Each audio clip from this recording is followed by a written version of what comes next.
嘿嘿，嗱，我就帶一條細嘅黃水晶，但我媽帶條大嘅黃水晶，咁我啲錢會唔會去晒媽嗰度啊？吓，你買咗條水晶手鏈，唔知叫咩名，又唔識用添啊？都叫你唔好見到靚就亂買㗎啦，唔緊要，攞上嚟俾 Peter Sir， 我感受下能量，跟住我會教埋你點樣用啊！今日個話題好有趣嘅，Peter Sir 我 fans 問我嚇，我屋企成家人咧個個帶晒啲招財水晶喎嚇，咁好啦會唔會啲財運會去做一啲譬如佢帶啲大嘅水晶大粒嘅，或者佢擺個陣強啲嘅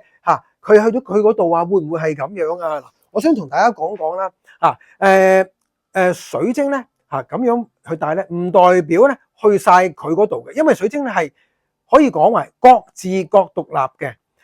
亦都唔會搶走你嘅財運嘅，因為點解？要睇佢有冇連結到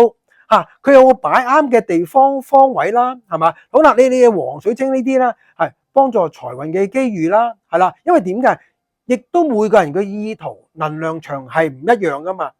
所以佢喺各個嘅吸引自己嘅財運咧係有分別嘅嗱，而家你屋企成個都有啦，我哋叫集體向財你會有呢種嘅氣氛。咁咧，亦都可以講咧如果你屋企個個都已經話擺晒啦，即係點解用晒啲招財啦，好啦，呢個叫做共振效應。其實最主要咧呢啲招財水晶咧你都要點解對佢好啦？我成日講你要去連結先至有效㗎，同埋你個意圖係咪想要嗰樣嘢？如果唔係呢條細佬阿媽我送俾你嘅啦，嗱咁樣咧佢係因為點解？佢未必會得到一個佢嘅意向，因為係佢本身嘅意圖未必係要呢樣嘢嘛。如果你嘅意圖我係好想呢樣嘢，再加上連結，好啦，咁你會睇到一啲好明顯嘅效果啦。